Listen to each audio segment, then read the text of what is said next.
그가 여기 계시지 않고 살아나셨느니라. 사랑하는 성도 여러분, 오늘 우리가 함께 살펴볼 말씀은 누가복음 24장 1절에서 12절 말씀입니다. 이 본문은 예수님의 부활이 처음으로 발견된 아침의 사건을 매우 생생하게 기록하고 있습니다.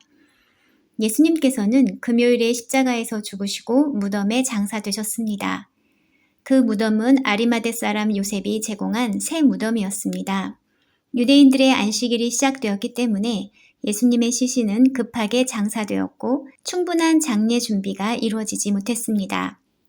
그래서 안식일이 지난 주일 새벽 아직 어두운 시간에 몇몇 여인들이 향품을 가지고 무덤으로 향했습니다.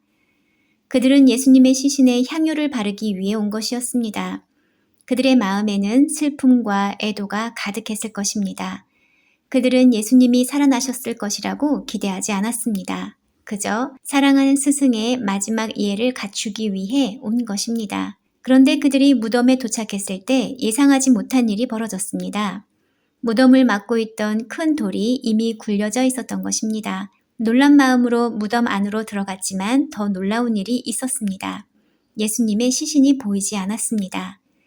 그때 갑자기 빛나는 옷을 입은 두 사람이 그들 곁에 나타났습니다. 성경은 이들을 천사로 설명합니다. 여인들은 두려워 얼굴을 땅에 대었습니다. 그때 천사들은 매우 중요한 메시지를 전합니다. 어찌하여 살아있는 이를 죽은 자 가운데서 찾느냐? 그가 여기 계시지 않고 살아나셨느니라. 이 말은 단순한 위로가 아니라 역사적 사건의 선언이었습니다. 예수님은 정말로 부활하셨다는 선포였습니다. 여인들은 이 말을 듣고 예수님께서 갈릴리에서 하셨던 말씀을 기억했습니다. 예수님께서 이미 자신이 십자가에 죽고 사흘 만에 살아나실 것을 말씀하셨다는 사실을 떠올렸습니다. 그래서 그들은 곧바로 돌아가서 이 소식을 사도들과 다른 제자들에게 전했습니다. 그러나 처음에 제자들은 이 말을 믿지 않았습니다. 성경은 그들의 말이 허탄한 이야기처럼 들렸다고 기록합니다. 하지만 한 사람이 움직였습니다. 바로 베드로입니다. 베드로는 무덤으로 달려갔습니다. 그리고 몸을 굽혀 무덤 안을 들여다보았습니다. 그곳에는 예수님의 시신이 없고 세마포만 놓여 있었습니다. 베드로는 이 일을 보고 놀라워하며 돌아갔습니다. 이것이 오늘 본문이 우리에게 전해주는 부활의 아침에 실제로 일어난 사건입니다. 이 본문은 단순한 종교적인 상징 이야기가 아니라 역사적인 사건의 기록입니다. 누가복음은 예수님의 부활이 실제로 일어났다는 것을 보여주는 여러 가지 증거를 제시했습니다. 첫 번째, 무덤의 돌이 이미 굴려져 있었습니다. 당시 무덤 입구를 막는 돌은 매우 무거운 돌이었습니다. 여인들이 그것을 옮기는 것은 사실상 불가능했습니다. 그래서 다른 복음서를 보면 여인들이 무덤으로 가면서 누가 우리를 위해 돌을 굴려줄까? 라고 걱정하는 장면도 나옵니다. 그런데 그들이 도착했을 때 돌은 이미 옮겨져 있었습니다. 여기서 중요한 것은 이것이 사람들이 만든 상황이 아니라 하나님이 이루신 사건이라는 점입니다. 돌이 굴려진 것은 예수님이 나오기 위해서가 아니라 사람들이 빈 무덤을 확인하도록 하기 위해서였습니다. 두 번째 증거는 예수님의 시신이 사라졌다는 사실입니다. 여인들은 무덤 안으로 들어갔습니다. 그런데 거기에는 예수님의 몸이 없었습니다. 이것은 매우 중요한 사실입니다. 왜냐하면 예수님의 부활을 부정하려면 가장 쉬운 방법이 시신을 보여주는 것이기 때문입니다. 만약 예수님의 몸이 무덤에 있었다면 기독교는 시작조차 될 수 없었을 것입니다. 그러나 예루살렘에서 아무도 예수님의 시신을 보여줄 수 없었습니다. 그 이유는 단순합니다. 예수님이 정말로 살아나셨기 때문입니다. 세 번째로 본문은 두 천사의 증언을 기록합니다.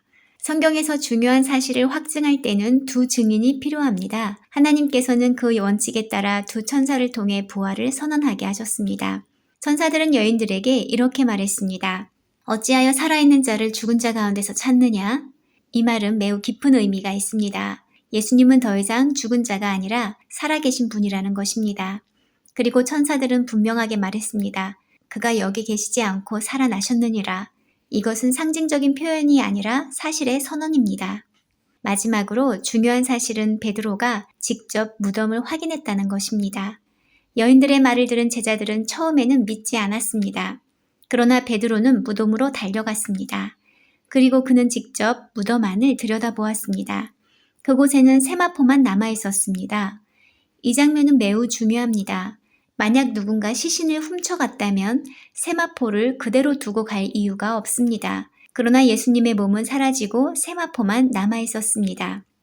이것은 예수님의 몸이 단순히 이동된 것이 아니라 죽음을 이기고 새로운 생명으로 살아나셨다는 증거입니다. 그래서 베드로는 놀라며 돌아갔습니다.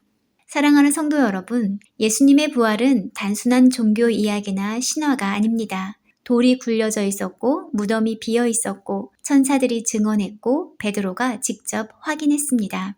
이 모든 것은 예수님의 부활이 실제 역사 속에서 일어난 사건이라는 것을 보여줍니다. 그리고 부활은 사람의 인생을 완전히 바꾸는 사건입니다.